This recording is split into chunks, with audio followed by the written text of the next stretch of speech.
Strong performance down the stretch. Penn State, I thought really played well in the fourth quarter. We had a hard time getting anything going and stop them. So a lot of credit the way they finished. We got to finish better. Turnovers, of course, at the one at the end, we're scrapping around just trying to see if we get fortunate at the end. But the four in the first half, and it's all fumbles this week. Again, I want to say 2 weeks ago, I think we were third in the nation in fewest fumbles lost. And now back-to-back, we have 2 last week and now 5. So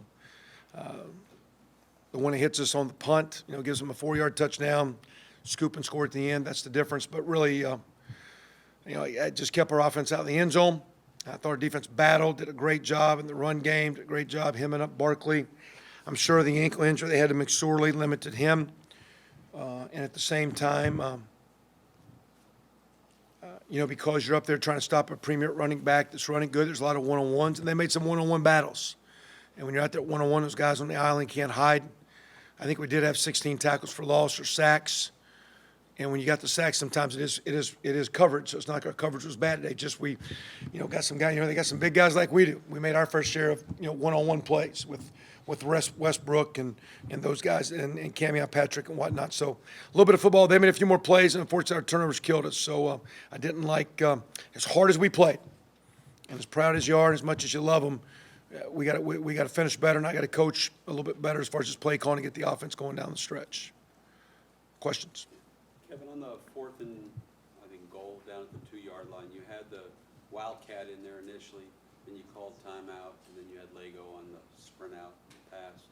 What was your thought process? Well, the first thing was we'd ask the D, because we went down the first drive. We came out as 14-0 in first half, had the blunders, came out, went down, had a field goal, come right back, and we asked the defense when it was the first time, hey, should we kick it or go? And Tom's deal was go because we'll pin them down.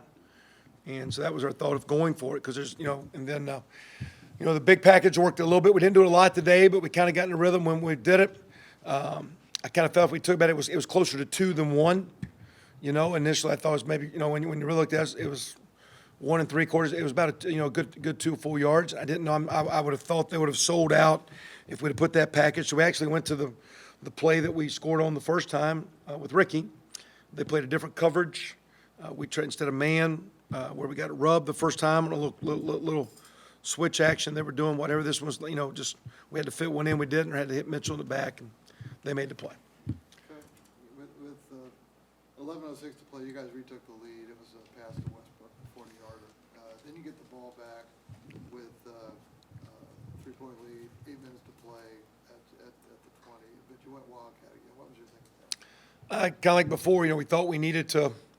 And again, I think the drive at the end of the third quarter, and I think that drive were the 2 drives where we didn't get rhythm going offensively. The end of the third quarter, hey, the quarter's going to change in a minute, but then we end up being 3rd and long.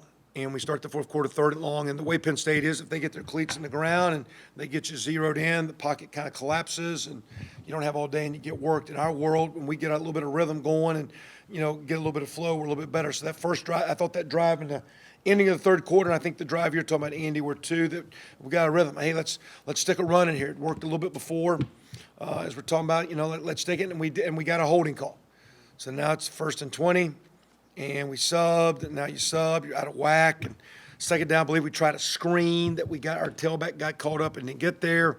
Third down, we feel competitive play. Those are the 2 drives that really just didn't give us, and then in their world, they worked a couple drives on us that they kept us off the field. So I thought that drive at the end of the third quarter, and then like you're talking about, we scored, took the lead, we got the ball back, and the execution, play calling, we didn't get any offensive rhythm going right there. I thought that at the end, that's why we're a touchdown down with, outside of the turnovers in the first half, that's why we're a touchdown down with 1:20 trying to pull a rabbit out of a hat. With the play calling, how does that process work? What's that? With the play calling, how does that process work with you and KJ? And I guess who calls the plays? How does that whole thing work? Typically, I call the good ones and he calls the bad ones. No, I've kind of called them all the last few weeks. We kind of work together, though. And we all make hey, when the drive comes off, we meet as an offense. You're in a little cubby, not a little cubby hole, but decent-sized room, and you go through it together from formations and situations. And again, the way we practice our form, we have a lot of time, then we clean it up. And then what we typically do when we come to the field is like, hey, what do you think in the next 4, 5, 6, 7 plays? Now, you don't know if you're going to stay on schedule, and you might want to play that's kind of heavy with receivers on one side, and when the ball gets in the middle of the field, that spacing gets distorted. So, you're not like regimented. But we typically know, okay, we're going to go play 1, play 2, play 3, and the key deal in our world is just drive starters. If you can get the first down, get a couple plays going, get in rhythm, you got a chance to play okay. But Kevin runs the offense, but we got 5 guys on D. I'm on the 5 on O. So On the second to last drive, you decided, I think it was 3rd and 5, you ran, or 3rd and 10, excuse me, you Yeah. ran the ball. What was the calculation? it was I think it was 3rd and 5. 3rd and 6. 3rd and 6. Third and six, Yeah, okay, yeah. yeah. Well, we knew we were going for it on 4th down because we already knew there was 1 timeout left, and they were playing 2-man coverage with a wide 9 technique, and we tried to base it and run an inside play. And they got off a block, and Divine got to 1 or 2. I almost thought at the time, although it would have been poor, I knew that was a critical enough play. I thought about should we call timeout on the 4th and 2? And that was our last one. One time our defense didn't line up, and a player on the field called one, and then we had called one earlier, so we were out of time. And I almost thought right there. But I'm like, it's 2, you got some 2-yard plays, you got to execute. They batted the ball down. But the thought was they were in we really struggled the last 2 possessions with their 2 deep safeties, 2-man getting open. And I thought we could pop a run and move the chains because we needed to get if we could got a first down, we'd have a shot there, I thought. And I thought it was a great stop by the defense, where I didn't mean to interrupt, but where I think we're different, we came out and held them to a field goal. And it's like, okay, we're going to block the field goal and score. And if we don't block the field goal and score, we got 1:12 and we're still going to score. I mean, it's like, the fight of the kids that still give us a chance to win games when you're playing a top 10 team and you're not playing perfectly sound. And the game's not going to be sound. We got to play better. And there's no doubt, and that's coaching and me and all of us. We got to play better. But those kids, there's enough talent. We need a little bit more depth because we're wearing out a little bit, I think, as far as just some young guys coming through or some injuries that got us a little bit. We're a little thin. But the fight of those guys, and like I say, you go for it right there. Do you take the timeout or not? We decided not to. By not taking the timeout, we got it back with 1:12. But the thought was it was a 4-point game. I think it was 35-31. It's like, okay, we're going to go and block this kick. And if they make it, you still got a minute, let's go score a touchdown. We didn't, but that was the thought process. I just appreciate the way the defense battled when the offense let them down a little bit in the 4th quarter. Because, again, it shows, even though the defense got work, to me that still shows some things that, defense gives up, or there are 17 points today when the defense is put out on the 4-yard line. That drive there, when we go for it at the end of the game, they get 3. And then the fumble at the end of the game, that's 17 of their points. I don't know if you can attribute that purely to defensive football. Sorry. You mentioned a couple weeks ago you guys were like the top 5 in the country in fewest fumbles lost, at 9 in the last 2 weeks. What do you attribute that to? I think we had 9 turnovers. We had 2 picks last week. So we had 2. But no, you're right though. We did have 4 lost last week. We got 2 back. So sloppiness. I mean, we do. When we start a stretch period, every player that has a ball in his hand. And we carry it around. We have meeting rooms with balls in your hand. I mean, typically, the penalty and penance is you don't play, and we're pretty strict with that and some things we do. But the game is called football, and if you're from the center to the quarterback to the kicker to the skill guys, we put the game in your hand, and you got to protect the game. And unfortunately, our lack of doing that is the difference in the game. Kevin, you kind of, I think when Mitchell was back as a holder for Griffin, is that maybe key the rest of the way? I don't know if it's key. The only thing I will say, we didn't kick Griff a lot because he's had a little bit of a leg deal, but he kicked well today. Better. He had a great week of practice. But we worked a lot on just kicking fundamentals, trying to clean up the team fundamentally. We looked a little bit, when I looked at it last week with the guys, I thought their spots were inconsistent. And, that ball's coming down to a spot, but all of a sudden it's moving 2 or 3, 4 inches. So in the golfing world, it's like you're hitting a moving ball instead of a stationary target. So we just tried to fundamentally clean it up, and it was a little bit better.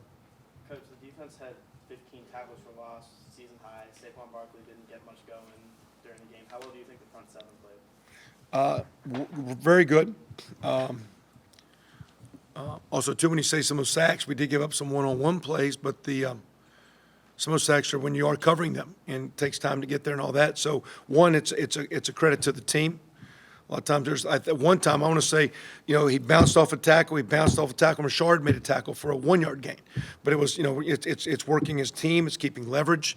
Huge credit to Tom Allen, a huge credit to Mark Hagan, because Mark, to me, has just got some guys that are just playing hard. I don't know individually, collectively, if there's one guy you say, hey, that guy there's a difference maker as a guy, but they're a difference as a group. They play with fire, they play with passion, they fight and scratch. I mean, it's relentless in the way they play, and a lot of respect for what their coach is doing. A lot of respect for those kids because they play their tails off. Time for one more. What happened on the handoff there between? He didn't. I don't know because one, it's a run play that we have the chance to throw a bubble. But if you're throwing the bubble, you don't even stick it. So to me, it looked like he didn't gut. The kid said he didn't. I don't know. I mean, it was a play we ran several times, a play that Divine, a lot of guys that popped up in there. We did have not a lot of runs that worked well. We had 41 for 110. They had 45 for 79. But again, both teams, when you commit to it, they had 332. We had 344 passing. So plays aside, that one there, Mitchell's ball that got his hand the one time, just laid there. Like, what happened there? The punt. I will say it's like Isaac James. I think the ball clipped him on the one punt play. And everybody says, why'd you do that? But for a young player that hadn't played much, at the end of the game, they punt one, and Isaac's trying to drive his guy into the ball. And I said, no one's going to compliment you on that one, but I am. That's a heck of a play. I appreciate your effort because everybody remembers the one blunder that everybody says, why did this happen to you? So when you got young guys like that, you got to find some ways to accentuate the good things. So I don't know what happened to on the one with D. Will. It was disappointing. And like I say, appreciate the effort, love the guys, just disappointed with the loss. Credit Penn State.